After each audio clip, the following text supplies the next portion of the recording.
Hello everyone, welcome back to Lightspark, a podcast where we talk about anything that inspires us to think. I'm your host, Lin.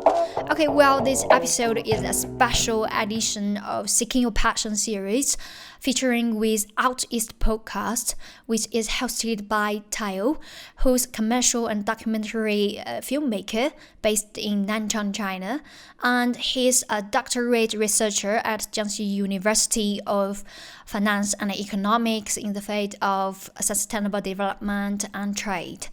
Tao was also the founder of an international volunteer team at Jiangxi University that was the fundamental help during the pandemic, and their work was reported on all major news outlets across China. Okay, so I'm so pleased to have a conversation with Tao. We talk about his whole journey of studying and living in China and the story behind being a content creator, as well as his passion for creativity. By the way, another episode of this collaboration will be broadcasted on OUTEAST podcast. I will put the link in the description. Please just click to watch it and listen to it. Unfortunately, because of some technical reasons, my camera memory card was damaged. That means I've lost all footage from my part for this episode. But thankfully, I still got the audio. And Tao, he's just so amazing. He sent me the footage he recorded. And so basically, this episode, I will be using emoji video and Tao's footage to make this video version of this episode. Let's check it out. Hi, Tao. Welcome to Thank you. Hi. Welcome to my podcast. How are you doing? My pleasure. I'm good. Thanks for having me. It's so great. I've just had a very interesting meal that I like, so I'm happy. Okay, great. Actually, it's so glad to talk to you today. I mean, actually, Tao and I knew each other because of a young leader program launched by my former company about a year ago, I think. Yes. But we've barely had a proper talk. Or rather, we've been internet friends who give a thumbs up for each other's videos. Anyway, so it's so nice to finally have a real conversation with you this time. So, Tao, Thank you for having me. My pleasure. So, Tao, you moved to China in 2018. So, you've been here for more than 3 years. So, why China? I mean, why did you choose to study and live in China? I really want to hear the story behind this. Behind that. Okay. So it's interesting because it was not necessarily China. I just wanted to experience a different culture. So my background, I should probably say I'm Nigerian born, but my family shuffles around Nigeria, Canada, and the US. So a lot of the influence that I have is based off of those countries. That's pretty much everything that we grew up with. And being a Nigerian kid, because of the very strong influence of the British culture, I don't know if you know the history of Nigeria, how the Brits came into the country and colonization and things like that. So there's a lot of very strong British influence in terms of the new generation in my age. So pretty much that was everything I've known, And then after college, I started working. And I was working I started off as an intern at this organization called H.C. Bonham. So H.C. Bonham was a consulting firm. It was a performance consulting firm. So basically, they go into organizations and have conversations with, top Fortune 500 countries and with top Fortune 500 companies, and just try to increase the productivity of people. So if you go and you can come to us and say, oh, my team members they're not working well. What can I do to motivate them and things like that? And I was lucky enough to work with bosses that were very. They were more like a mentor, At the time, it didn't seem like that. But now that a lot of the things I've learned in business was from that organization, and all of those things I've taken into my space, But at the time I was working in that firm, I was in charge of like marketing as well. And we worked with about 15 different African countries in that organization. So there was a lot of travel, there was a lot of project management and things like that. And I did that for about 2 years. Well, okay, almost 2 years, right? But I realized that this is like, I don't want to do this for the rest of my life. And if there's something about me, is the moment something starts to feel like a problem, I try to solve it as soon as possible. Like, I don't dwell on problems. I don't like to complain. I don't, so I just like, okay, I'm not feeling this vibe. I need to change this. And that was where so I quit the job and I was at home, spoke to my dad at the time, like, yo, Pops, I don't think I want to do this anymore. He's like, yo, come on. I mean, just come home. Let's, just chill out for a bit and see what's going to happen and all of that. And so at the time I was planning to go back to Canada or to go to the US. But my friend, he's in Boston, which is weird because we don't even talk anymore. So he's like, you should go to China. Why is that? And I'm like, what? Why? I'm like, wait, what? China? What's happening in China? He's like, I have a friend there and, he's like, everything seems cool there and things like that. So that was the first time that I ever considered China, Oh, I see. But I did know at the time that I wanted to visit Asia, but I was thinking more of Japan because of the samurai culture. I wanted to learn a few things about that culture as well. And I wanted to understand the basics of, the greeting of arigato in Japanese. I wanted to understand that. But then when I heard China, he connected me with another friend who's here now, who I'm now very close friends with. So he was studying here at this university. So I spoke to him like, okay, he told me, my friend told me about this, China, like, what's up with China? Like, what do you do? Everything. And, he said, it was good. It was this, it was all of that. And that was where I got intrigued. The fact that I didn't know anything about China really, really got me intrigued to say, okay. I knew a couple of things about Japan. I knew a couple of things about Thailand. I knew a couple of things about those other countries.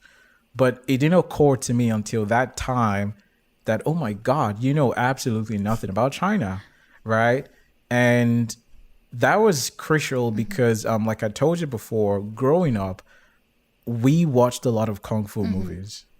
To a point where I was telling someone the other day that it feels like the Kung Fu culture outside of China is stronger than the one in China.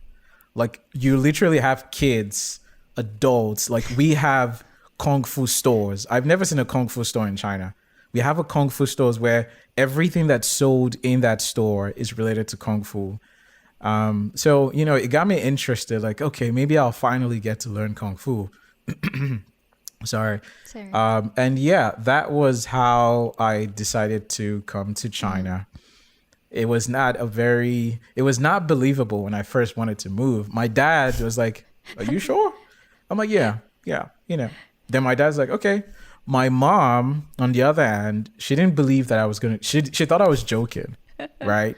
The day that we were flying to the airport, that's when it dawned on her like, oh my God, he's actually going. He's going to China. Wow, that's so cool. So yeah, that was how my Chinese story came to be. It was just from two guys like, okay, let's get this going. But I would say that now that I think about it, it was more of, I was inquisitive. I wanted something different from what I knew.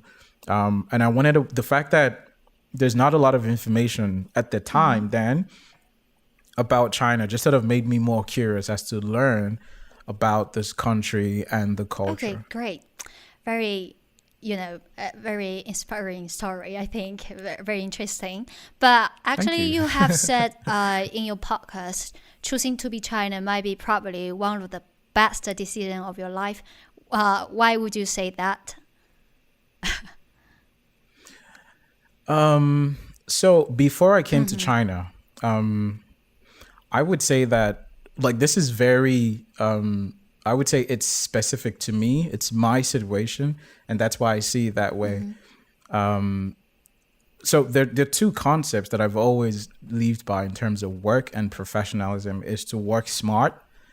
And I didn't pay a lot of emphasis on working hard because to a lot of extent it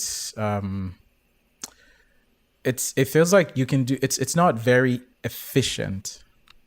My focus is on efficiency. It's good for something to be effective, but I want it to be efficient as well. So when I moved to China, I think China helps me appreciate that concept more, to be able to work more efficiently. Because one, I was coming to a place where the language, which I'll get into later, the first day I came here and the language was just like, wow, wow. So I really had to figure out a lot of things by myself quickly and, on the go. So China really helps me in that regard. And then secondly is now I'm a filmmaker. Like I'm very clear on that. That's what I want to do. Before I came to China, I was already making films. But I didn't think to fully commit myself to being a filmmaker. It was just then working on some commercial projects for my organization at the time. I was the in-house guy who was also trying to help marketing and things like that. So China was where I actually made up my mind. I said, you know what? This is it. This is what I want to do. This is my spark. Wow. And yeah, that's why I'm very grateful that That's cool. That's cool. that I found that here. So thanks for sharing. I think you share a little bit about the first impression of China when you're arriving here. But I think you also mentioned a bit in your podcast about your culture shock in China. Something about taking a nap during the lunchtime. It's really interesting, Yeah. So is it the biggest culture shock here for you? If not, what is it? No. It's not even in my top 3. I would say that the biggest one for me,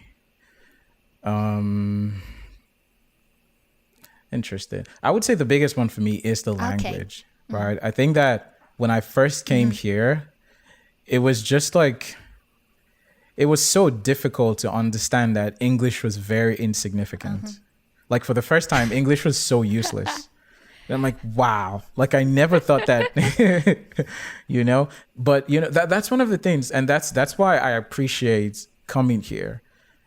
If I didn't come to China, I would never think that. I would always still think that everybody spoke English in the world, because like outside of, that's what I've always thought everybody spoke. Oh, people spoke English or French or something. But even the French speakers still in some way, got a sense of English. They understood English. But when I came to China, it really helps me appreciate other languages. Like it's not just English. There are tons of languages in the world.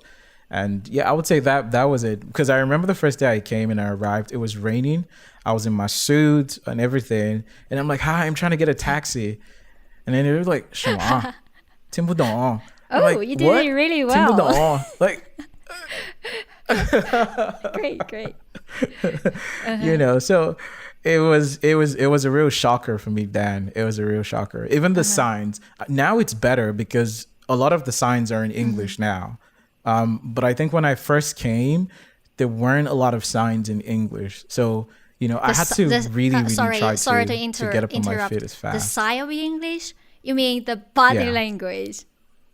Wow.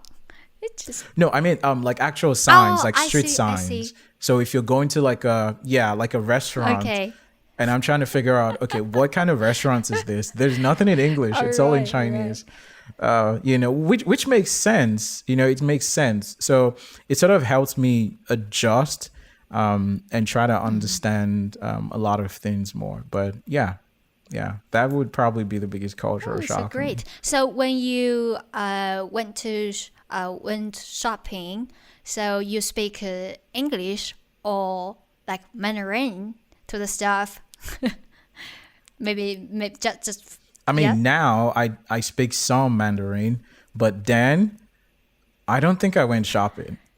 I don't think I went You shopping. went shopping. How come? I would usually wait Okay. for, yeah, I would usually wait for a couple of my friends who could speak some Mandarin, and I would try to go with them. But I don't think I went myself for like the first 6 weeks. Yeah, I didn't think I don't think I went anywhere by But myself why is that? because I just couldn't get Okay. around. One was because it was kind of like a lot to take in first when I first came. Like like nobody speaks English. Nothing is written in English. It was kind of a lot to take in at first. And then, over time, I started like, okay, if this is going to work, then we have to make this work. And that was how I started, learning the language, learning the culture, and a lot of things like that. And I think that the guys at the international office here, now it's called the Overseas Education School, they were very helpful to sort of help us adjust, adjust the life. Because a lot of them, they've been abroad, they've traveled, they've lived abroad for multiple years. So they did understand the struggle that we were going through. Sometimes then I remember they would organize like group shopping so that if you wanted to buy things, they would just assign somebody who could speak Chinese and then we would go and everything.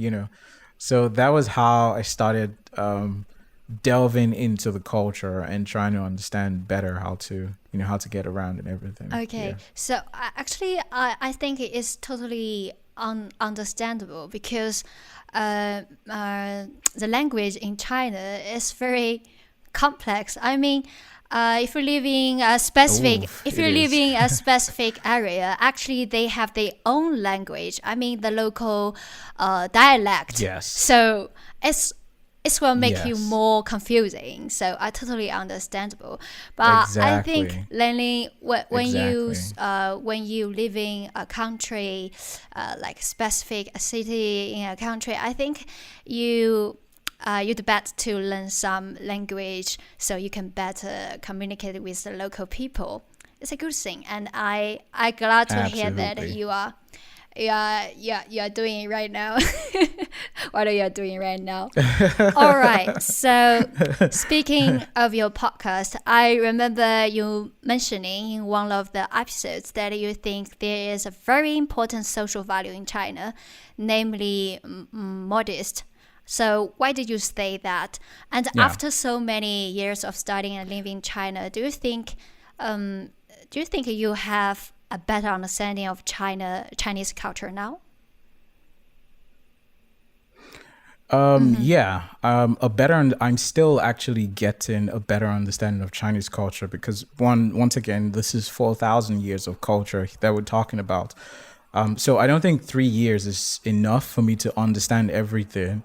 But I've taken a lot of time to truly understand. And I feel like maybe this is the difference between a lot of other people who come to China is not trying to understand the reason why behind anything. So, for example, the concept of modesty, the concept of filial piety, why do Chinese people do these things? Why do they have such respect for parents? Why do grandparents stay with the family and things like this? Why do the grandparents watch over the kids? For me, it was not a question of just, yes, it's different, right? So I see this and I'm like, oh, this is different, but I want to know why. Why is this different?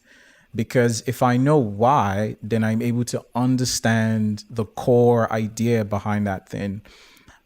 So yes, and I was lucky to, at the time, I had a friend, Joe, not had, I still have, still my friend, Joe. So Joe is an American scholar who his major is ancient Chinese history. And I've had him on my episodes, if you want to listen to that. But honestly, I feel like Joe knows Chinese culture more than a lot of Chinese people. And not just from like everyday life, like from a scholastics, like as a scholar, he knows so much. So that was one of the things that inspired me first, because when we first arrived, something would happen and I would be like, oh my God, like I want to know why this is. And Joe would explain it to me. So that was what got that. Yes, that was the first thing that really got me into Chinese culture. Because now I'm like, okay, this is happening. Joe, why is this? Why is this? And then he'll explain. Okay, and then I keep going. So I had that channel to be able to learn. Joe's worked on a lot of. He was the first one who gave me the Analects, the Confucius Analects, and I read it. I got that translation from Joe. Also the Art of War by Sun Tzu. He also had that book. He also gave that to me. And so, you know, the times that we'll have conversations about this and things like that. And so, yeah, I would say that really helped me in understanding Chinese culture. And also just the general situation of the world now, the narrative around China. Like I always say, there's no culture that's perfect, right? My country is not perfect. The US is not perfect. Canada is not perfect. China is not perfect. But there's a difference in all these countries that I've mentioned. Yes, it's not perfect, but nobody wants to talk about the good side. And that's where I want to come in. What China is not saying that it's the best country in the world, but there are millions of things that are good about China. So don't just talk about the negative side to paint them as the bad guys. Also talk about the good side. But to be able to properly tell that story, I need to understand the Chinese culture. Because if I'm going to talk about the Chinese culture to, let's say, my cousin or my brother, if they ask me a question and I don't understand the core of why that happens, then they can just brush it off like you don't know what you're saying. And it's true because I don't know. But if I do understand, when people say, oh, why is it that the grandparents, why are they taking care of the kids? You know, like that's just weird. I can explain to them that concept of family that was laid now thousands of years ago to say, okay, this is why people still do this. And honestly, from an economics perspective, you're saving money. So why not? Why not do it? You know? And then you get closer to your grandparents. You find that in the West, a lot of people are, we talked about this before, the concept of community and being individuals. In the West, there's that push for you to be an individual. At the age of 18, my dad can tell me to pay rent or leave the house, you know? But you don't find something like that in China because there's still that sense of community and family. So, I'm still learning about Chinese culture, and I always try to learn, which is why now I don't interact a lot with modern China because I feel like it's too modern. So for me, I would rather spend a weekend in the countryside with an average family and like talk to them, try to, get a sense of their perspective, because that's how I can understand the real values. As opposed to, being in the city where it's just like, it's the same. Wow. So that's my perspective. Wow. Thank you, Theo, for sharing this deep insight of you about how you feel and your views on the Chinese culture. Understand the Chinese culture not only by reading or just something from the textbook or the books or something like that. You are really did getting the life and get a real talk with people. That's I really appreciate. And I hope more and more people, especially foreigners, can do something like you to get a better understanding of the China as you are. All right, so you are studying sustainable development and trade for your PhD right now. By the way, congratulations on the publication of your academic work, Impact of Infrastructure on FDI. Because I just saw you post this on your WeChat friend circle, which is published in the North American Academic Research in March, I think, Academic last year. research. Congratulations. Well done. Yes. So Thank you. I'm not sure. I just want to ask, so what is this study about? So you can give us like something about a little bit clue about what you are studying. About that. Okay, so the actual major is international trade, PhD in international trade. But why I chose to focus on sustainable development and trade is because I just don't want to. I'm not interested in trade. I'm not interested in trade. What I'm interested in is actual life, and I feel like one of the things that we as people, or as as humans, we're not focusing on now is the impact of our commercial activities on the world. If we look at climate change, if we look at capitalism and how it's growing, poverty, and a lot of things like that, which is why I chose sustainable development and trade, because honestly, I feel like that's my way of trying to save the world, and I will feel good about myself if the world just I would say, well, I warned you guys, nobody listened to me. That's I'm just kidding. But yeah, it's just my way of actually trying to study something that I feel will make me significant, the thing about a PhD, and this is something I was talking to one of my professors back in Canada, and I was saying, for my research, like I want to research how this will impact this to try to like save the world. Maybe the government can this and that. And he said that don't confuse a PhD as how am I going to explain this now? Don't confuse a PhD for a revolution. It's just a PhD. Write your paper. Don't get sucked into overextending yourself and making your work too complicated. Because if it's too complicated, then you're not going to be able to finish. Now, we do want you to change the world, but your paper is just another paper that's going to be written and, piled up in the academia. So as long as your paper is logical, is contributing to knowledge, that's it. Don't, And when he said that, I kind of like sat back and I thought about it. I'm like, it sort of makes sense, So yeah, I would say that I'm studying sustainable trade because I feel like that's the only thing that's one of the ways in which I feel it will be relevant to not just me, but the society at large. And honestly, that's why. Okay. That's why. Thanks for sharing. And actually, as you probably know, the process of choosing a major in China is very baffling, which I also mentioned in the episode in your podcast.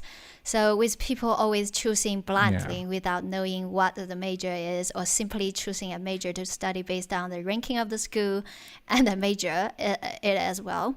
So do you think it's the same in your home country? Yes, I think that for a lot of people, they're choosing something. I think it's two stages, right? There's the first stage of people where, especially the young ones, as soon as they get out of high school, they're like, "Oh my God, I'm going to the university!" They get excited like that, and at that point, they don't care about what they want to study. They just care about going to a university. So you find that a lot of people just, go to like some of the famous schools and like, oh, okay, you got this course. All right, I'm in, and they do that. Like in Nigeria, for example, you find people who did biochemistry, people who did microbiology. They're working in the bank. A lot of them, they're working in the bank. Some of them do end up in research field and things, but majority of people just divert into different things. Some of them go into IT. They're developers now. I have a friend of mine who so my bachelor's was in economics. He was one of the top 10 students in economics then, because he was really into theories and everything. He's a developer in the US now for a payment platform company. Like he's a full-time developer. He's not even doing anything economics anymore. So I feel like people just ride the wave, which is what we sort of touched about as well, in terms of you've been able to find what you want to do. I feel like I'm lucky enough to know what I also want to do, but I wish I was lucky enough to have found out before I finished college. Okay, great. So, so instead of paying for a 4-year degree in economics, maybe I could have gone to film school. Cool.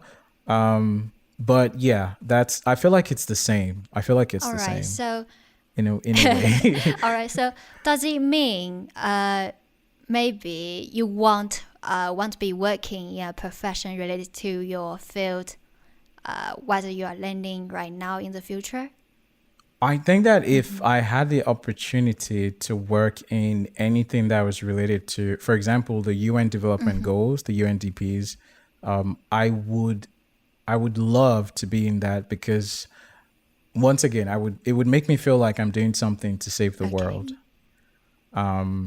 So in that regard, yes, but anything outside of that, I don't see myself doing that now. I see. Got it. I don't see myself doing that So, now. before we move to the next maybe topic, I'd like to ask one more question. So, on academic level, do you think that what you learn in China is the same as what you peers learned in your home country? I mean, specifically for the international trade.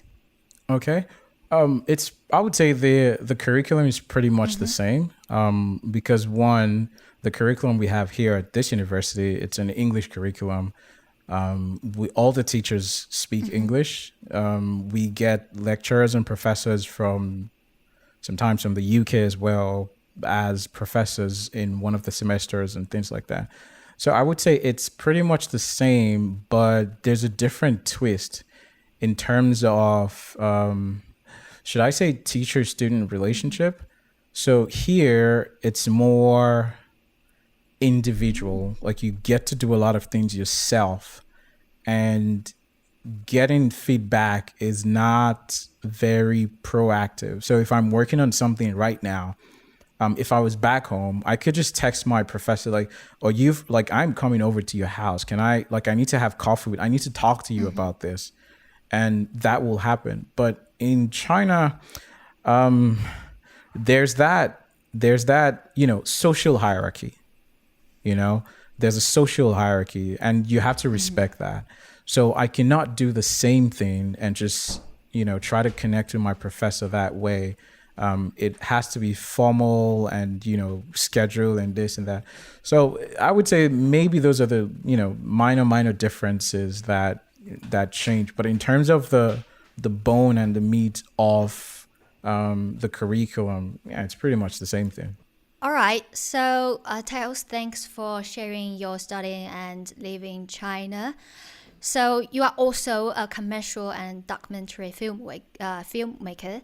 I've heard that you are collaborated with provincial authorities to film documentaries. Most recently, I think it's the Heilongjiang Province, China.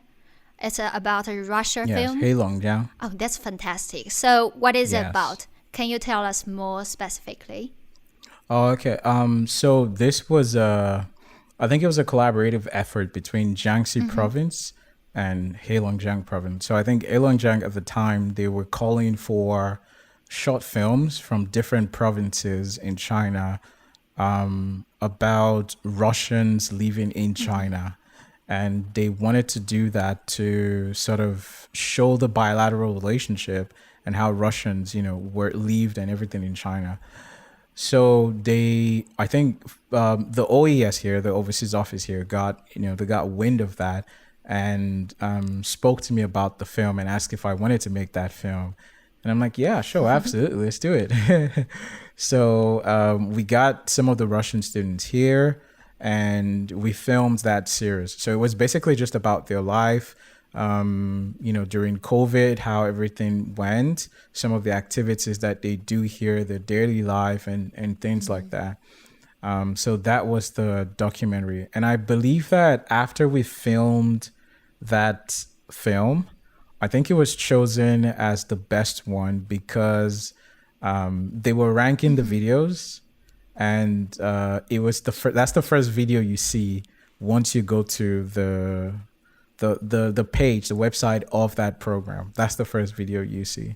And then we also got like some certificates and like gifts for making the video as well. So that was actually last year, I believe.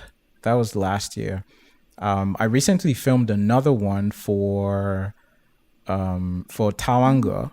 It's Tawanga Pavilion here, where we also got some foreign students, international students, to speak in Chinese, because they're very good speakers of Chinese, and to give a brief history of Tawanga, because we were also trying to use that as some some promotional materials for Tawanga to people in Vietnam. So that's that was what that documentary was about. Yeah, actually, it's very interesting, and I have noticed that in every single video you made, it will said like it's, I think it's presented by Diplo Montage film. A montage. So yes. Is it a brand? Can I say that? Is it a brand you make? So can you tell me what is it about? Diplo. So Diplo Montage is the name of my production company. Oh, cool. Diplo Montage is the name of my production company. When did you start it? So for me, when did I started, which is why I say that I started Diplo Montage in China, actually. Cool. I officially, began that production house when I came to China, which was, I think, the end of 2018, actually. The end of 2018, when we filmed my first ever documentary was during COVID for the international volunteers here. And that got displayed on like TV across Jiangxi province, Beijing, and everything. We even had like people, like the officials and the authorities, like came to the university and like, oh, hi, like, okay, this is the guy. And like, cool. Thank you. What is Diplo Montage itself about? So why did you come up with this idea, called it as a name like that? Like that. Okay, so I have a policy for me as a person, is that I respect everybody. It's one of the core principles that my parents have, imbibed in me from a very young age. Love, respect, and family. Those are sort of my core principles. So when I started out being creative, I've been creative like my whole life, actually. I started playing drums when I was, by the way, I play like 6 musical instruments. I started playing drums when I was like 4, I believe. That's what my mom said. I don't remember. But so I've taken that from playing instruments to being in a choir, in a church, to being a music producer. I started off as a music producer, and then I transitioned into radio. And then I used to be a rapper at one point. Can you do it now? Like, do you? Can I rap now? I don't know. It's okay. I don't know. I haven't rapped in a long time, but I'm pretty sure I still have it. I still have it. Just need to. But so in that time, I used to call myself Diplomatic Sounds, because I thought that my diplomacy was not more from like a political perspective, but more from like a, being a nice person, being nice, being godlike, because I'm Christian. As a Christian, I want to be like God, and God is love, So the whole concept was just around love, and that's what my diplomatic sounds meant. So when I stopped music production and I started moving into video, I still wanted to keep a part of that name. And, you know, so the word montage simply just means bringing pictures together to create something. You just bring anything, you know, and you put them together and then you have a montage. So that was where I chose Diplo and then put the montage in front of it. So that's how it came to be. Great. And regard the something you talk about the God actually make much sense for me, because in the description of your YouTube channel, you said you are filmmaker, podcast host, and a doctorate researcher. But more importantly, you are a future Titan Lord. So that this actually make much sense to me. Anyway, because I'm just wondering why you're saying that. But now I totally understand now. Why a Titan Lord? So okay, so I also it's that to add one more thing to that as well is you've seen the movie Avengers, right? Yes. With Thanos and so I mean in the movie, a lot of people might see Thanos as the evil guy, but if you're a comic person, if you've read the comics of Marvel, he's not actually a bad person. He was just trying to save the world. So the movie actually, but the story, I see. Yes, the movie sort of makes the story paint him as a bad person. Thanos is not actually, he's not like bad as the movie makes him to seem. He did that to sort of save half of human population, because if he didn't do that, we were just going to keep destroying the world, and then we all die. I see. So yeah, the future Titan Lord was also from that, like pulling from the personality of Thanos and not just like being absolved in now, but thinking through, okay, you know, how can we save this world? I mean, I don't want to snap out half of the world, but, you know, I want to think about that. How can we save ourselves as humans? And I mean, that's always something I always think about, you know, because for me, it's a very strong passion. We're just one human race. And if anything is going to happen, nobody's going to come. Let's say aliens come to Earth. They're not going to think that, oh, this person is American, this person is Japanese, this person is Nigerian, this person is Chinese. No, we're humans, and that's the only thing they'll see, you know? So like, I'm always curious about that. How can we stop the division within us as humans? We really just have to see ourselves as humans. And yeah, so that's where the Titan Lord comes from. Wow, that's so cool. Well, actually, I also noticed that you highlight hashtag perfectly balanced in your channel. So why? Does they have any special meaning for you?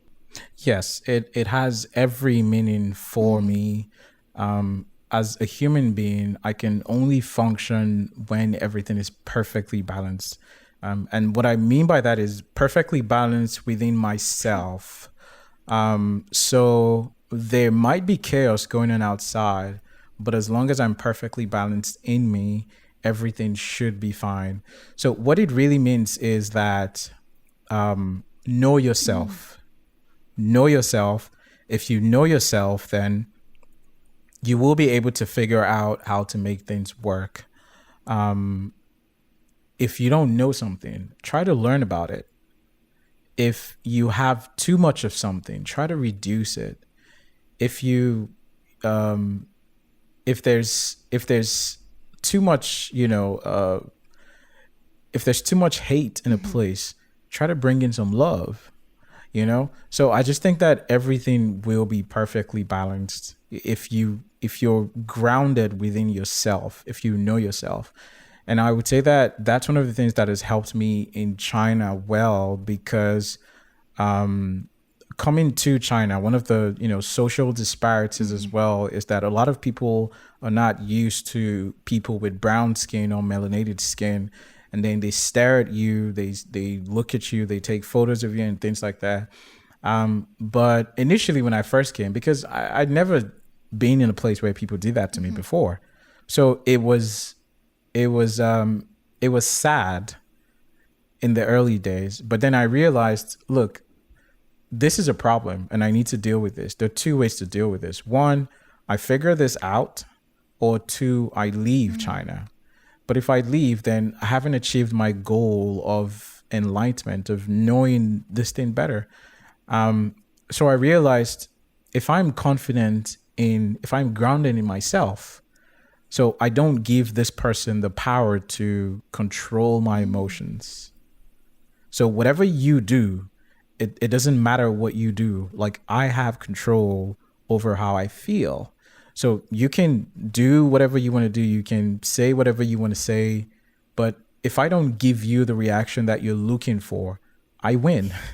But, if you say something and I'm like, oh my God, you win.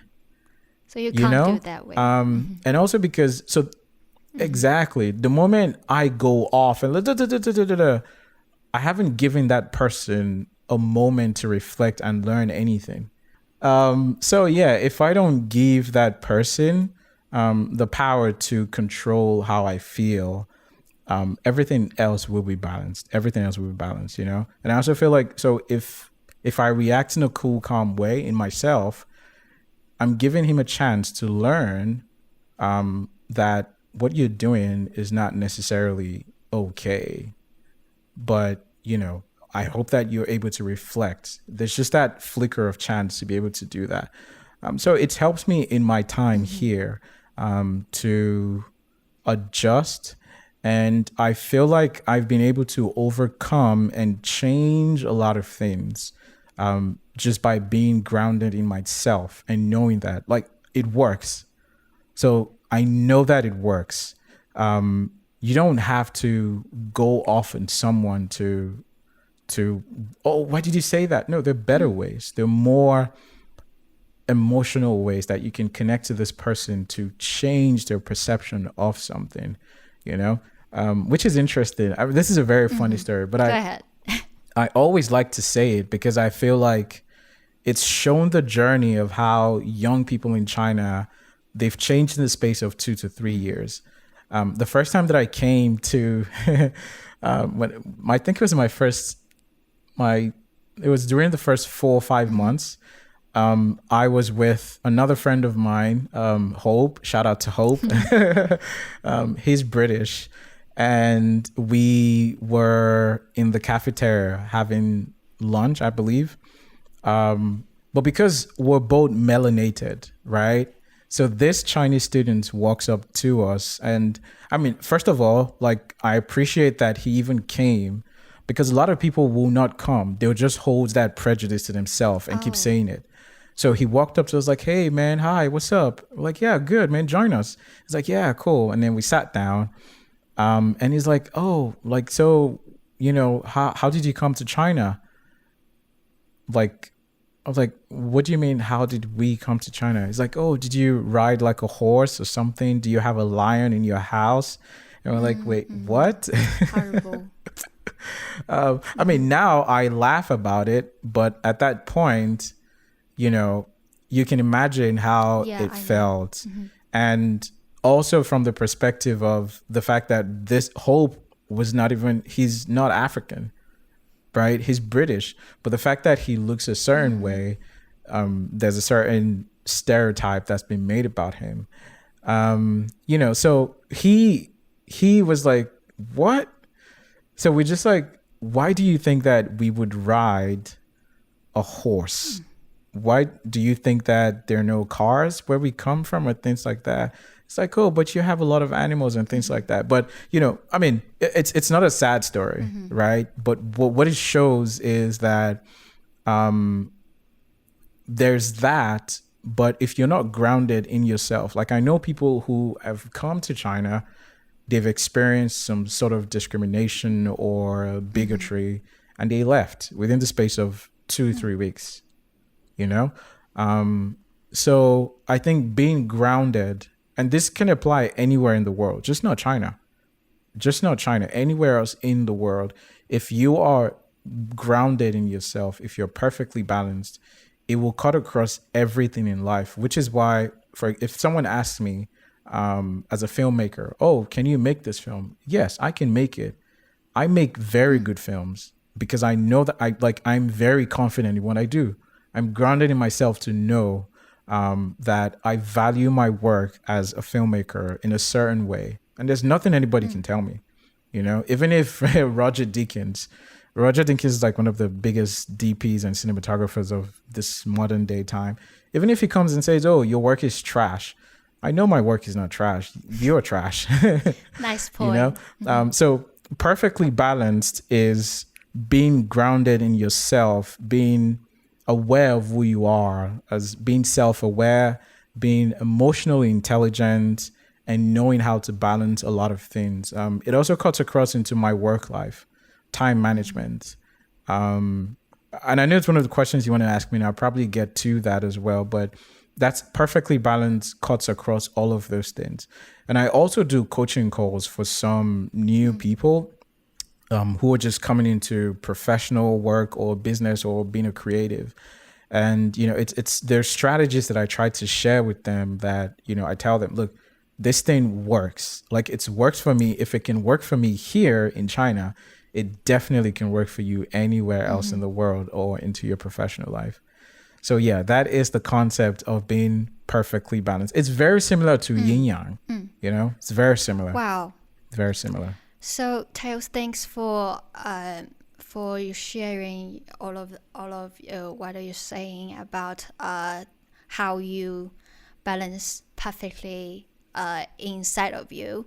And I think you point out one of very important thing about the prejudice happening in China. And I think, first of all, I feel sorry about what you have been through at that time. I know you just laugh about at this kind of stuff, but actually I know it's not okay, like you said, at the moment. And I think we have to realize that and aware this is not okay, so we can better to fix this problem. Actually, it also happened to me. Even though I'm a Chinese here, since I'm from Yunnan Province, and actually when I went to the university in Changsha, another city, and a more developed city in China, so my classmates just asked me, so how did you get here in this university? I just had something about the Gaokao in Yunnan. Is something like you have to how well you can read an elephant. It's something like that.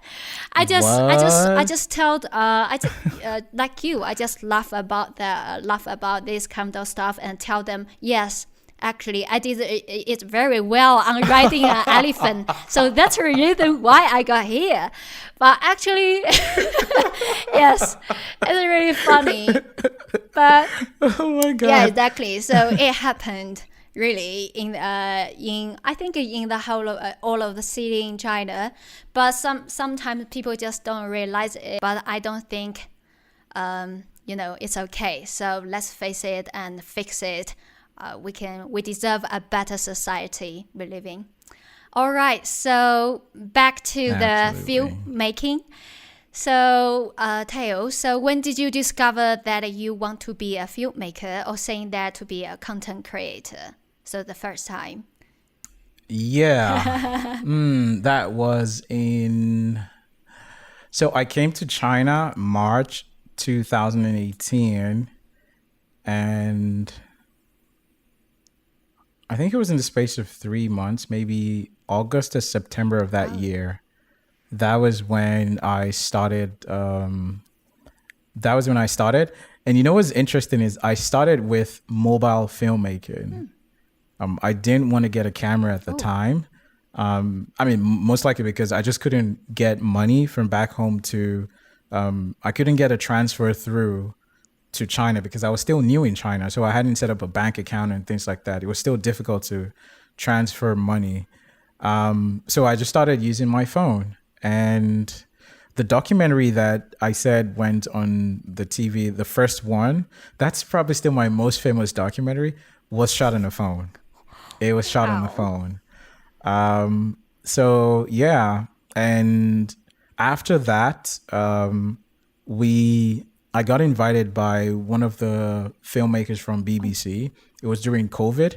We were making a compilation on the effect of COVID on the society at the time.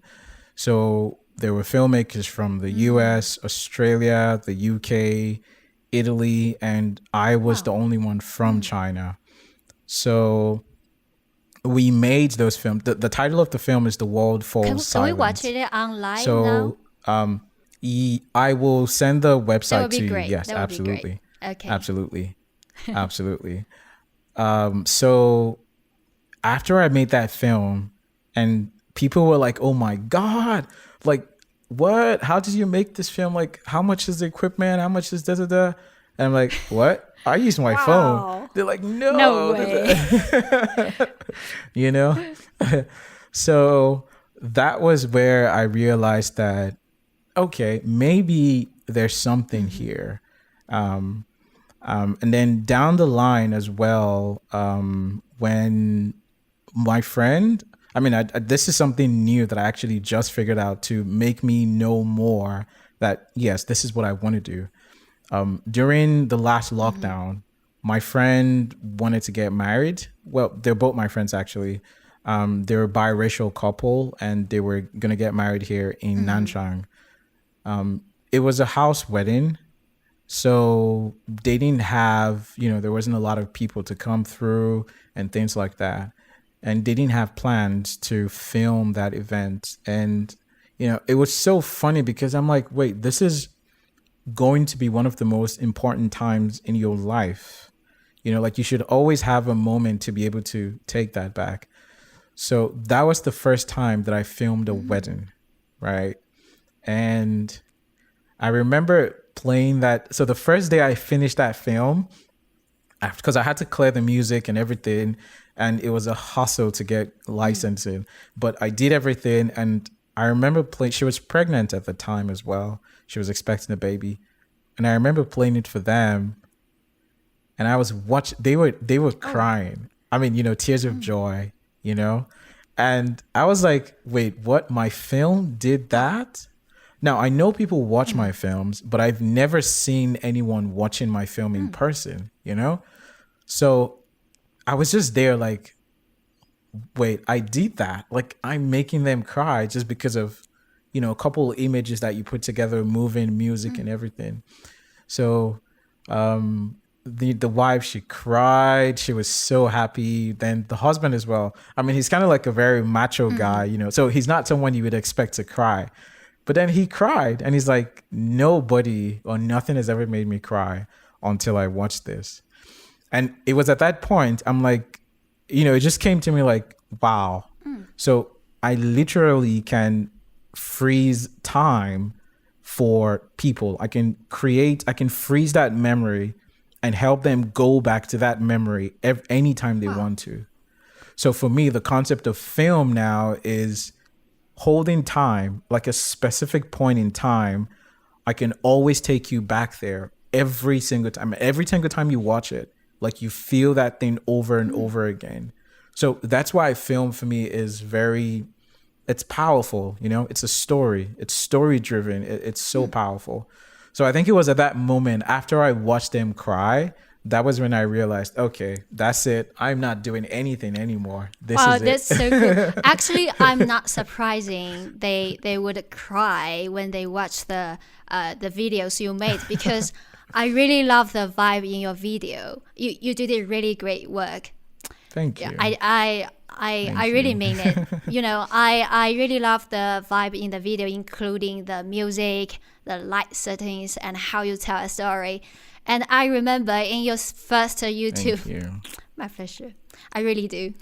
So in your first YouTube video about paintball shooting, where you started your vlog with a very cinematic scene, it's so much fun. I was immediately hooked.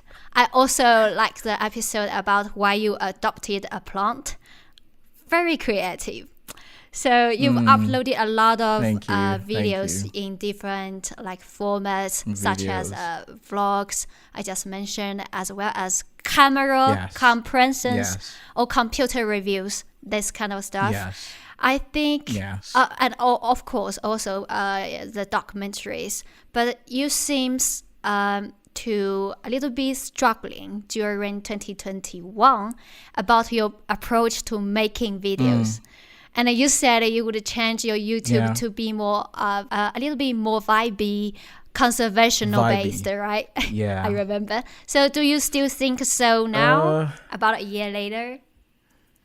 Yeah, absolutely. So, I mean, YouTube in itself is a very interesting platform, because for me, the main reason, like if you remember for the Plan That video, the main reason I started my YouTube was to document my life in China and just sort of do that for me. Like, I just want to, at the time I was just thinking, okay, make vlogs and just put it on there so that when I leave China, I can always play that back for maybe my brothers or my cousins or even my grandkids to say, look, your grandpa was in China and look at this, I was there.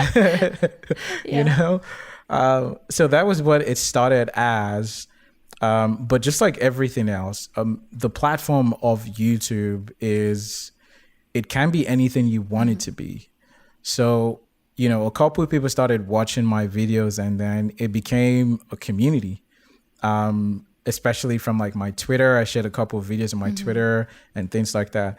And now, because, filmmaking is just so much a part of who I am, that I figured out, look, I want to be able to still put that as well to represent me as a person in that. So which is why there would be a couple like the documentaries that I make and things like that. Actually, there are tons of documentaries that I keep them private. I don't share them on YouTube because I just use them as like my catalog. If someone wants to see a couple of the works I've done, I share that to them.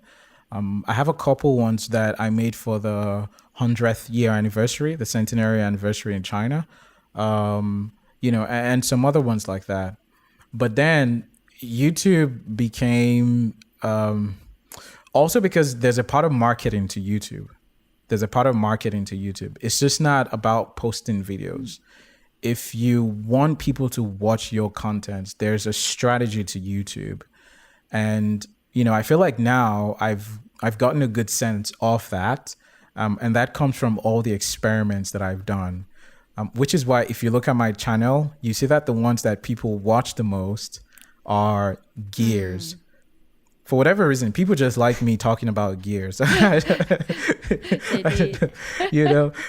Even when I made a VR video, and one of my friends here, his mom, she's from Morocco, and she doesn't understand English, but she told him that she just likes my voice. Oh. So what? Which is like what? So she just watches the video, and like, because I also featured her son in the video. He owns the VR set, so we were making a review of that set and the games and things like that. So people just like me talking about tech or like trying to give information or things like that. I'm like, okay, well, if that's what the people want to see, then okay. Yeah, just do that. Okay. So yeah, that's how my channel has been evolving. So in 2021, I guess that was when I really thought about, okay, if I just keep making vlogs for myself, I will not truly maximize, the benefit of this platform. And number two, I like gear. I really like gears. New gear, new cameras, new toys, new cars. I really like gear. Which is why this year I'm trying to build it up. I'm starting a new show, which is going to be centered around showing a lot of Chinese tech. Cool. I'll tell you one that blew my mind All recently. Right. Go ahead. Is the pen dictionary. So I don't know if you know it. It's basically like a pen. Dictionary? But what you do, what you do is you swipe the pen over a word. Oh. And then it will read that word and show you the translation. I got when it. I saw it the first time, I'm like, mind blown me. I know. you know, I could see how that would be very useful for young people in school, let's say in the US, anywhere in the world. But a lot of people don't know about this kind of tech. So I want to start a show where I, try to get a lot of Chinese tech and, try to, show that to the West and everywhere else in the world that you need this. You should definitely get this, and things like that. Even cars, a lot of BYD, the electric vehicle brand in China. Oh my God, that car is beautiful. It is beautiful. So, things like that. Things like instead of buying a Tesla, maybe buy a BYD, or instead of buying a Ferrari, maybe buy a one of these electric vehicles. So yeah, that's the approach to the tube. To the tube, trying to dial in the business side of it as well, because there's a business side of it and the creative side. All right, so actually it sounds very exciting, and I'm looking forward to watching it. So just go for it. Thank you. Just go for it.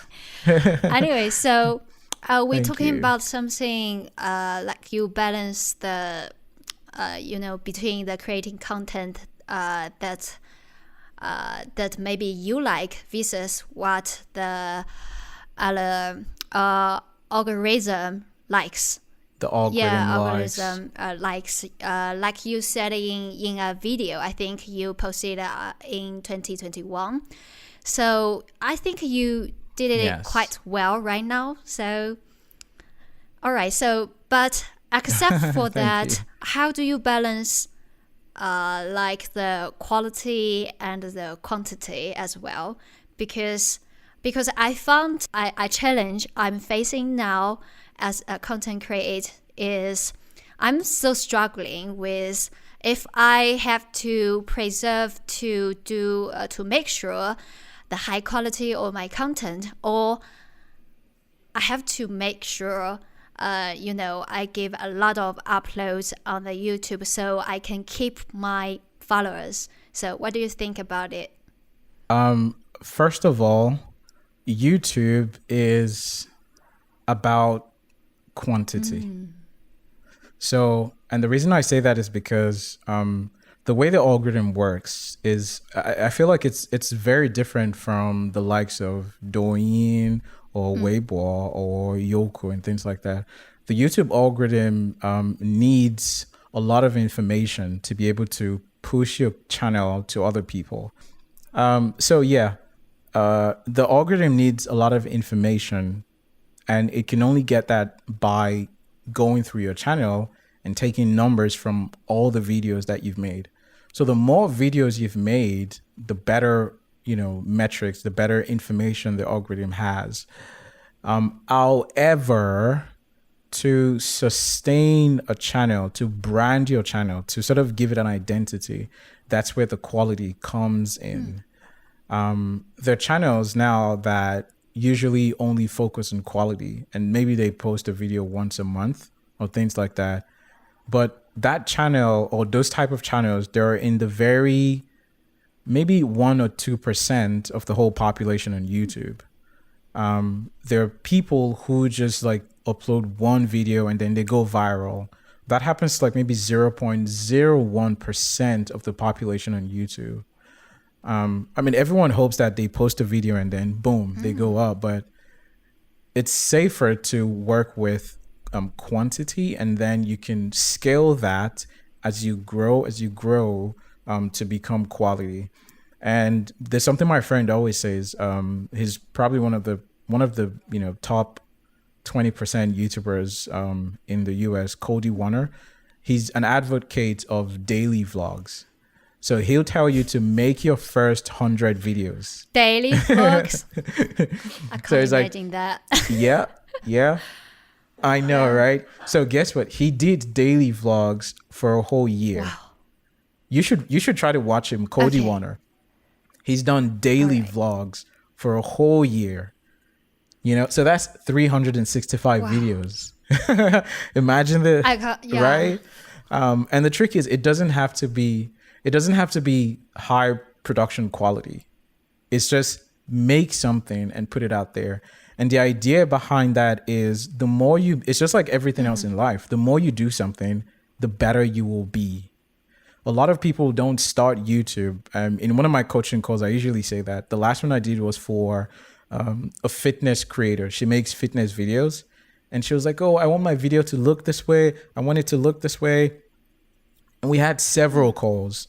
And by almost the 15th time, she still hadn't made any video. And she kept going back to, it doesn't look this way. I did this. I'm like, this is the problem. So think about this. 6-7 months ago till now, you still haven't had one video just because you wanted to look a certain way. But the only way you get to that point is you take this video, make, edit, post, repeat, create, edit, post, create, edit, post. And then over time, the more you watch those videos, you yourself will appreciate how far you've come, and it will better help you value your work. Because now, if you used to charge, let's say 20,000 RMB for a commercial shoot, 2 years from now, when you've really developed yourself, you can look back on the 20,000 work and say, oh my gosh, now, and you compare it with what you can do now, you can say, okay, yeah, I definitely should be charging like 100,000. Exactly. So I think that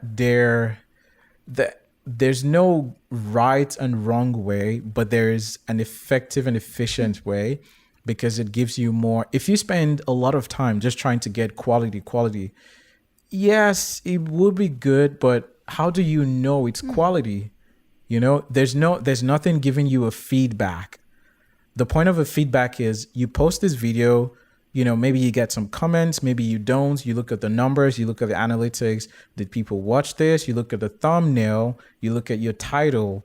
All of these things, the more videos you post, the more information you will have to say, okay, I should do this, I should do this, I should do this. Just like on my channel now, I know that people love watching me talk about tech because I have the numbers. I have the numbers. When I made the video about my MacBook Pro, that video got to like 1,000 views in less than 2-3 days. The first video, I have one camera video where I compare one of the cameras that one of the Chinese manufacturers sent to me. It's an action camera, and I compare that to a GoPro. That video has almost 50,000 views. Cool. And I'm like, wait, that was the least quality video that I made. Like I literally just went to Bayi Square, went out with my friend, and we just put a video together. I'm like, what? So, but that's how you get to know how the platform works and things like that. And it applies to everything else. It's marketing. You need numbers to be able to know because what is quality to you might not be quality to other people. And the only way to know is to get feedback. You get feedback by posting. People will tell you. If they watch it, then it means you're doing something good. If they don't watch it, maybe there's something you can change. So yeah, you should strive for the two of them, but definitely posting a lot, even if it's not as good as it should, post it. It will help you become a better filmmaker. It will help you become a better filmmaker. Wow. Teo, I just learned from you just now, actually, because I was so struggling with the things between the quality and the quantity. And I think after you said something like that, I think I may, change some strategy of my own channel. But thank you for that. And personally, I want to ask you, will you try to stick to an upload schedule or anything then on? I personally just let it fly. As soon as I'm done, I let it go. Okay. The reason as well is because So especially with creating content, one of the easiest ways that you can burn out is if you don't enjoy it. And I say this in my coaching calls all the time when I talk to people. You still have to enjoy making videos. If you don't enjoy making videos, it will start to feel like work, and that's the last thing you want. So sticking to a schedule is a very easy way to start feeling like, oh my God, I need to post this video on Tuesday. Oh my God, I need to. No, take all of those things out and just focus on creating. Focus on creating. If you stick to the thing with YouTube or social digital content, right? Contrary to like traditional film, is it's a consumption. People are consuming these things. You go on Douyin, someone is swiping. They're basically consuming your content, right? And you don't want to. It's just like going to, let's say, KFC, and KFC says, "Oh, we only sell food on Mondays. What if I want to buy on Tuesday?" Well, that's money loss for KFC. The same applies to you as a creator. Why should you post only on Mondays? Why should you post on Tuesdays? Now, you will find on YouTube, a lot of people will tell you, oh, stick to a schedule, stick to this, stick to that, and blah, blah, blah. What I found about YouTube, and this is why I say that the most important thing is the vibe and you as a creator. YouTube analytics itself will tell you that the time you post does not affect the performance of your channel. So it doesn't matter if you post on Tuesday or Wednesday or whatever. If you make a good video, if you make a good thumbnail, which is another conversation, making a good thumbnail, if you title your video very well, those are the three things that will improve your channel. It doesn't matter if you post every Tuesdays or Wednesday. Now, if you already have a huge following, that's a different conversation, because now you're trying to drive people to say, look, so that you don't miss this, every Mondays we will be posting this episode. But as a new channel, you're still trying to grow that audience. Put everything out. You want people to stay on your channel as long as possible. So if you have 100 videos, post one video every day. Post it. And there's another guy that I watch in terms of YouTube and things like that, Roberto Blake, where he talks about, he did an experiment. He posted a podcast video every single day. All right. And then he posted one video to his main channel, once a week or once a whatever. At the end of the month, he found that the podcasts with like less than 200 followers had more views on the daily videos than his main channel that had maybe 200,000 followers. You see? So there's two things with YouTube. Consistency. Like those things will trump a good video. You have to be consistent. You have to be able to make good thumbnails. Like people see the thumbnail like, what is that? It's just like a hook. Exactly. And I find that that's the difference between like the Douyin, for example, and things like that. Douyin's, according to some of the other creatives that I've spoken to here in China, because we have a group of like filmmakers, there's this guy who has about 500,000, and he said that for Douyin, you have to post a video every day. And that's my only problem with Douyin, because I don't want to post a video every day, because there are days I don't feel like making a video. That if you don't post a video every day, the day you start to lose some followers or some things like that.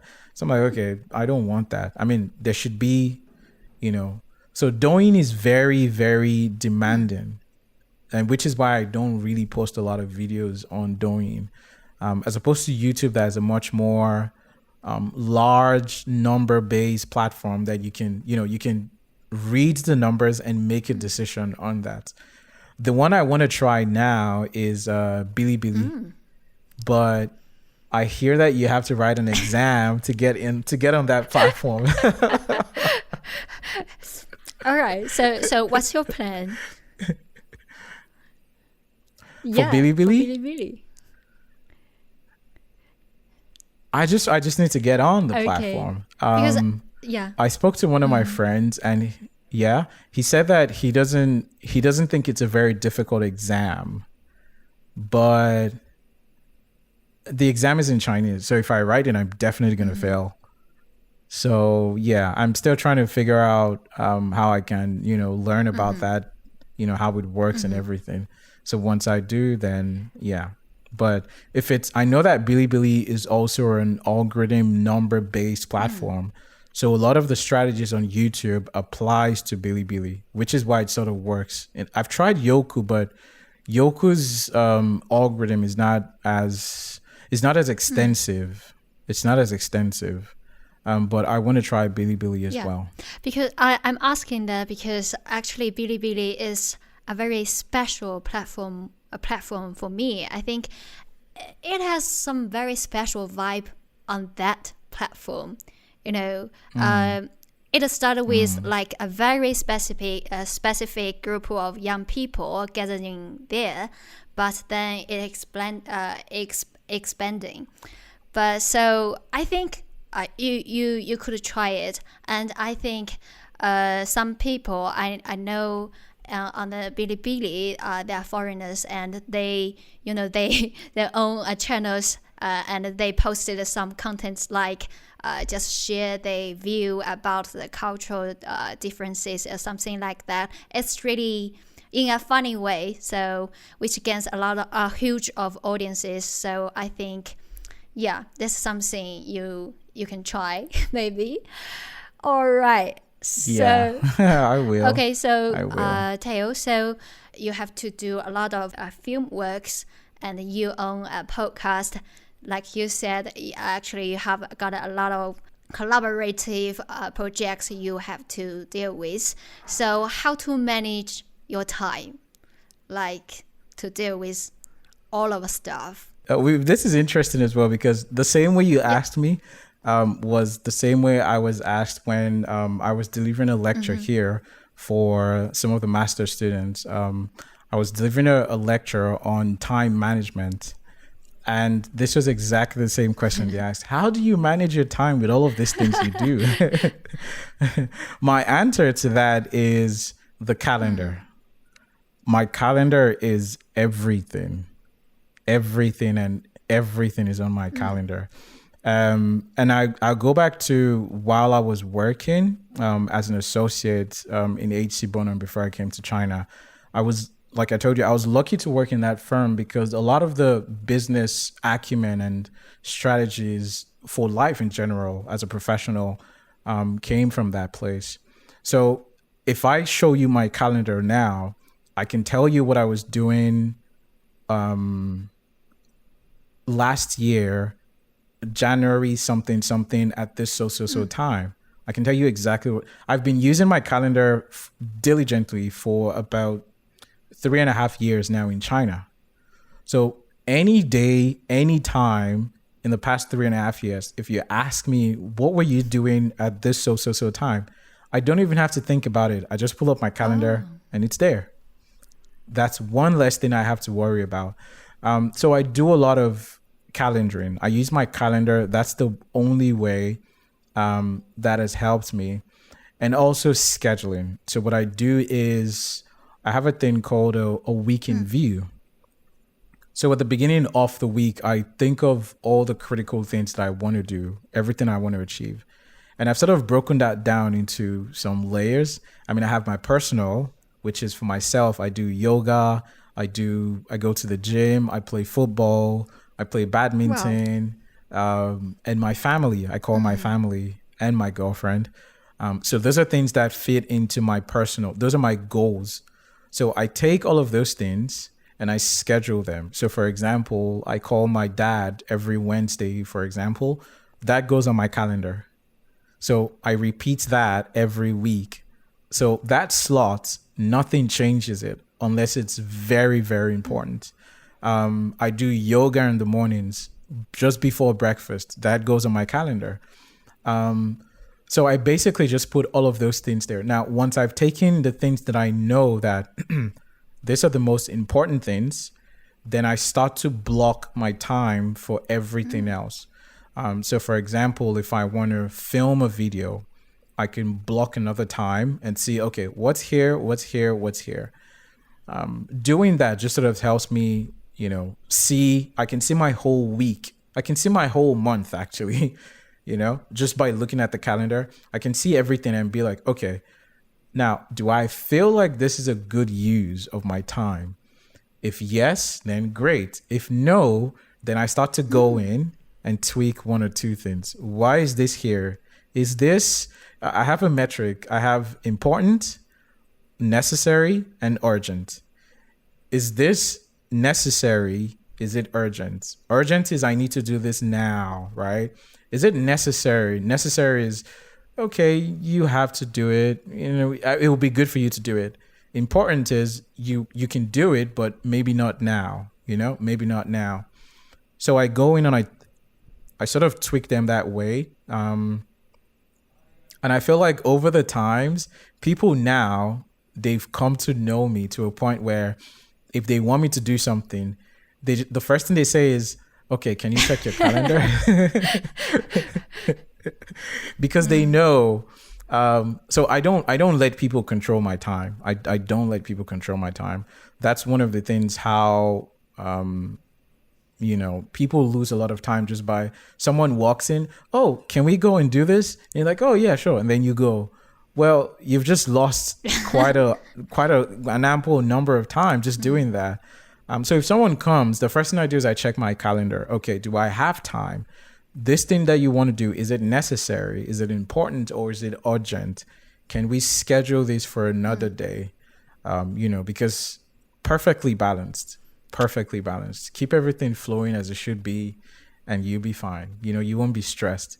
Even now, the publication that you saw, that is my 4th publication. We're supposed to publish 2 papers, but my plan is to publish around 6 or 7. Not necessarily because I like publishing, but I just think it would give me a safe blanket, and it would be a good use of my time to have those publications. So yeah, it's calendar. I cannot I don't have any other magic. The calendar is, and it's so cheap that everybody has one, but they don't use it. Like it's on our phones. You mean the calendar on your iPhone? The calendar is on everybody's phones. I got it. Yes. It can be the calendar on your iPhone, on your laptop, or the calendar at home. Just use a calendar, because the difference, people say that the to-do list, I also talk about this in my coaching calls as well. They're like, oh, but I have a to-do list and everything. The difference between the calendar and the to-do list is the calendar holds you accountable, the concept of accountability. So accountability is, if you say that you will do this now, you should do it. And when that time comes, the calendar goes beep, beep, link. You said you were going to go to get barbecue. You better go, girl. Your to-do list doesn't do that for you.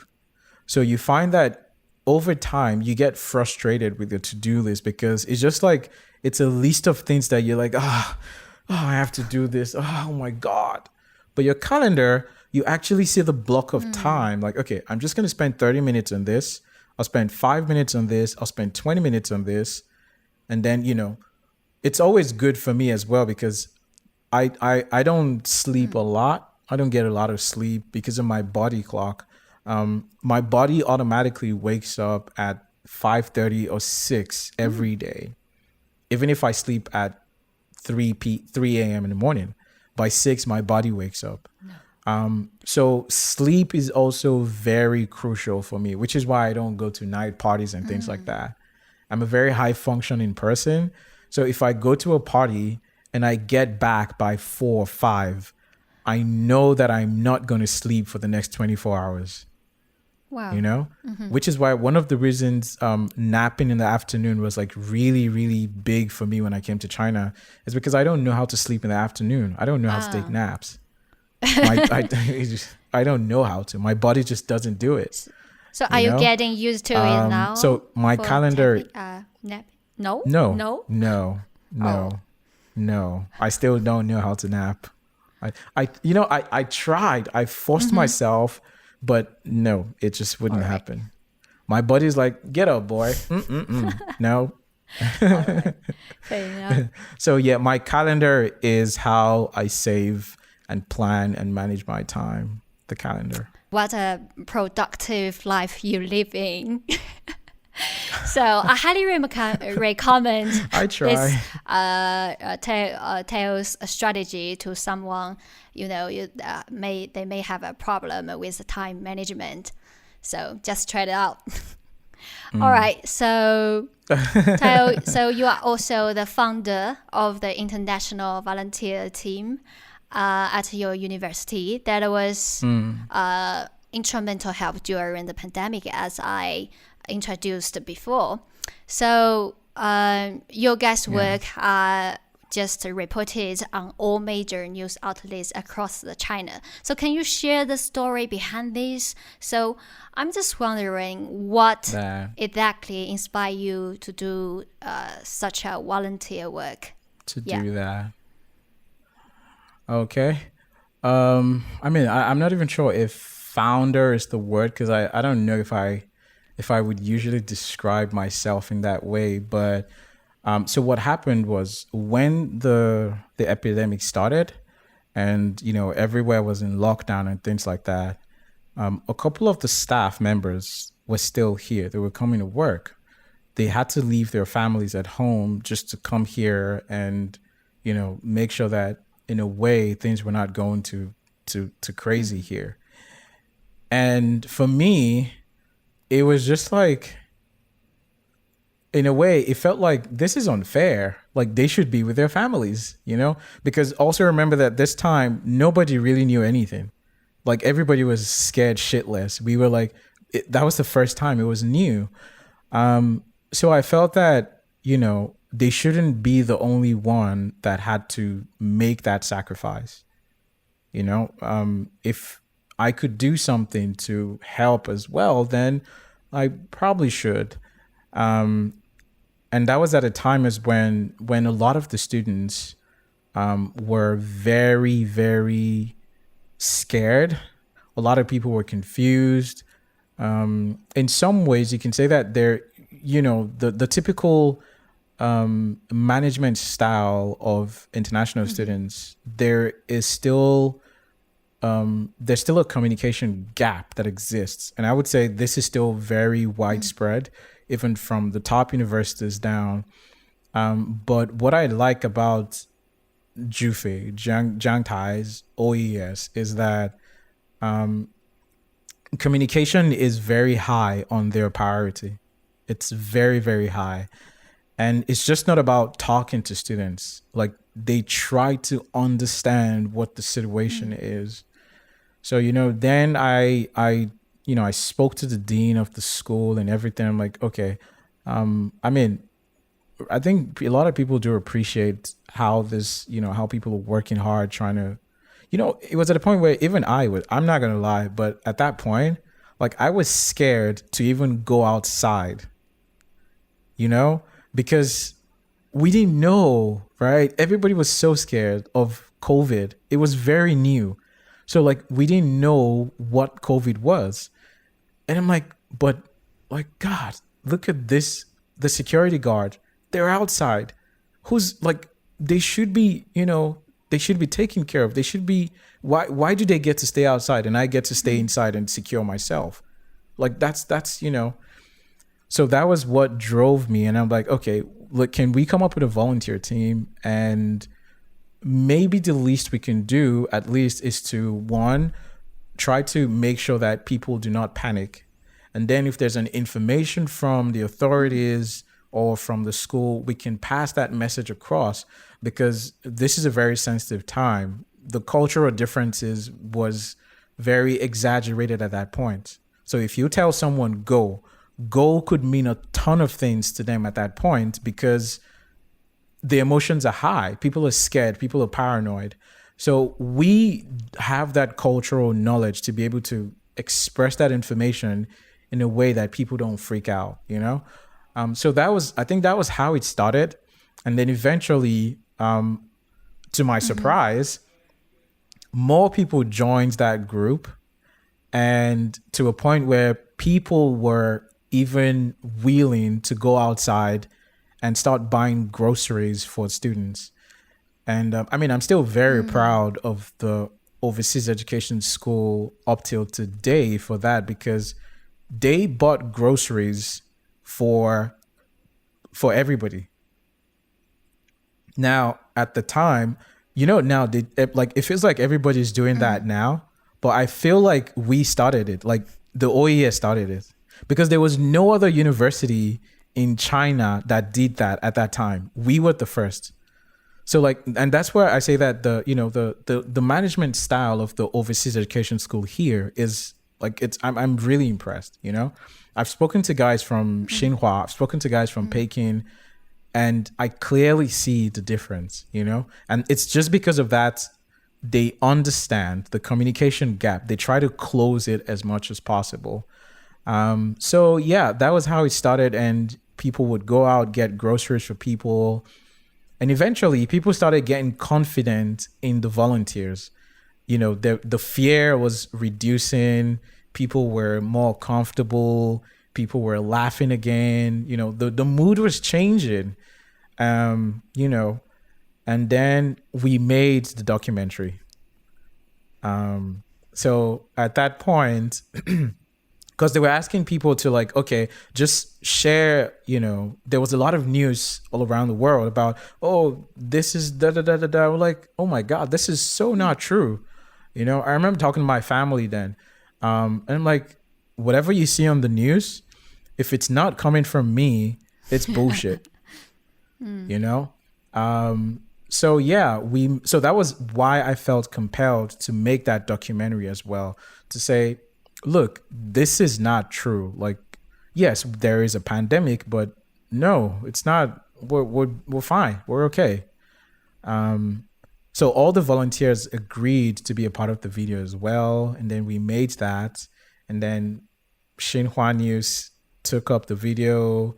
The People's Daily, Jiangxi TV, Jiangxi News, and everything. So I guess that was how that thing spread. I think we also made I made another one, which is actually quite funny because they have a screenshot of the amount of views that thing got in the school museum. when the guys on the GYLD trip came to Jiangxi, and then they were taking them through the museum, and they're like, oh, this is one of our doctorate students in this. I just heard my name. That's Tayo. That's Tayo. And what's funny is I didn't even know that picture was there. I didn't know that it was something that so yeah, that was how that whole team started and everything. We had representatives from the Foreign Affairs Office in Jiangxi. They came to say hi and appreciate what we're doing and everything. The school appreciated what we were doing. And yeah, I mean, 2 years now, and it's still going. Even yesterday, the volunteers are going to help people shop for groceries.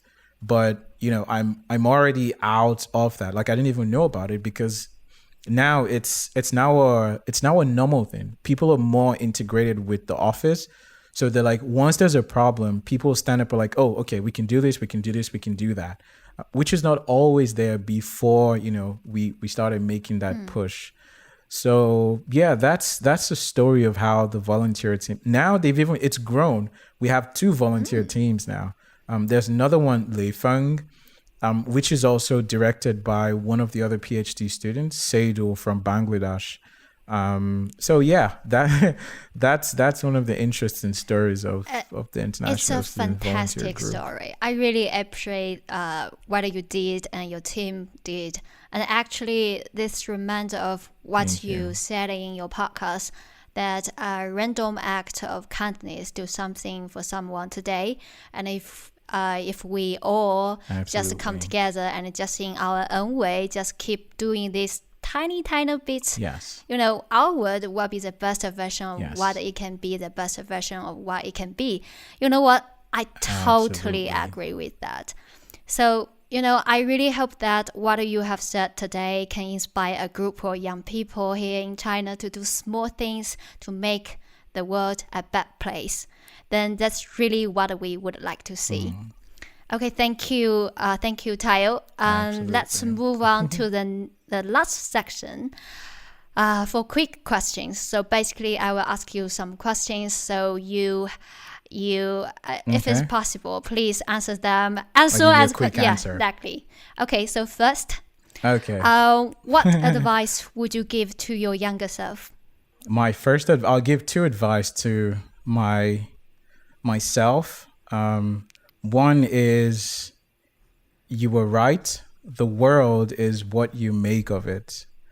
And the second one is, you were also right. Family is everything. Wow. So what's one tip for someone who's looking to study sustainable development and trade? I think that they should have a very strong interest in the United Nations Development Goals, because that would, if you don't have like a very major interest in that, it's not the most rewarding. It's not the same as studying engineering, where you can easily get a job or something like that. You don't get a lot of jobs in sustainable development.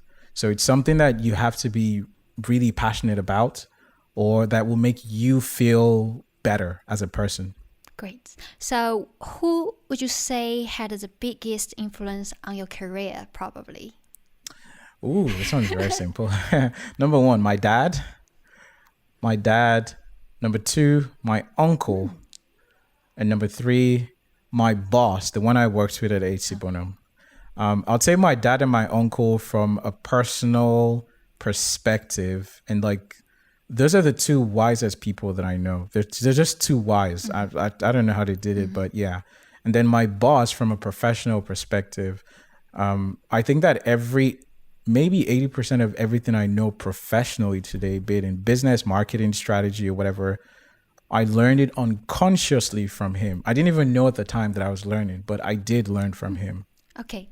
So recommend 3 books that influence your life. And please tell us why.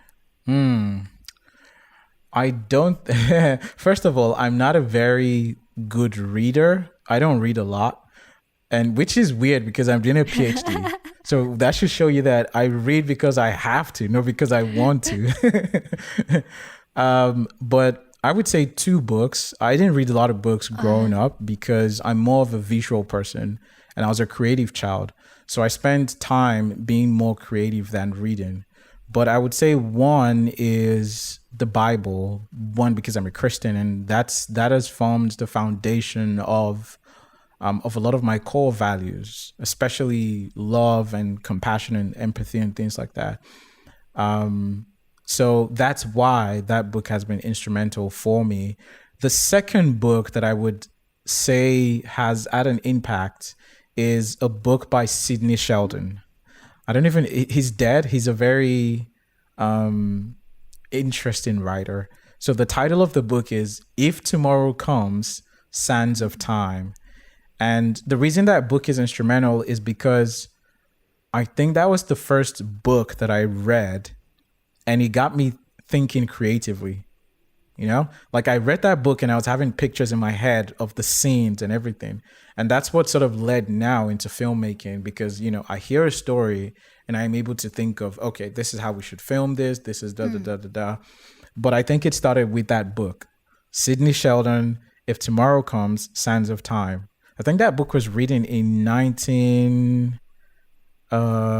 it's a very old book, very, very old book. I don't remember when it was written, but yeah.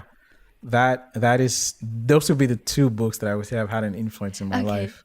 Every other book I've read them is just like, It's great. It's great. Actually, you also mentioned you are a visualized person. So can I ask one more question here? Like, just recommend. Yes. Not yes. question. Just recommend like 3 movies that influence you to be a filmmaker. The movie that influenced Yeah. me, right?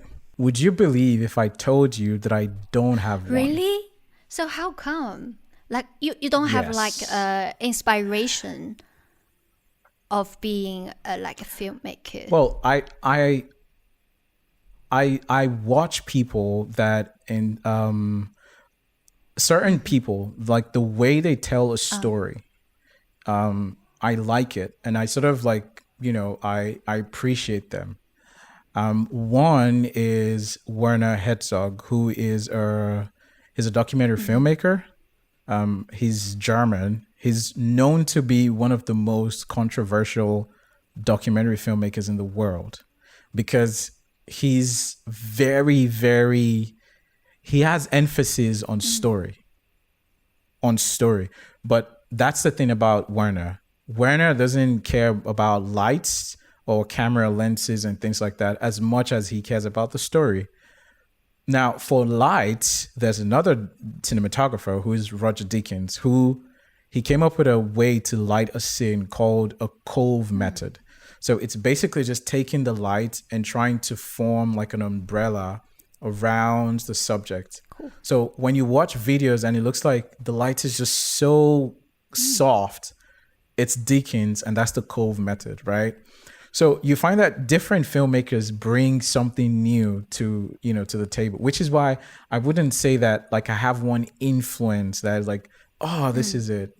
Some other people do have, but for me, I think it's just I appreciate those elements of their work. But ultimately, it all comes from here for me, like the story, the lights, and everything like that. It all comes from here. It all comes from there. Okay, cool. So thank you, Tao. Thank you for joining this show. My pleasure. That is for this episode, actually, and thank you all for listening to this podcast. And please make sure to check out another episode we featured with Tao's podcast, OUTEAST podcast. And please hashtag lightaspark and tell me how you think about the episodes. Look forward to your responses. Speak to you next time. Bye bye.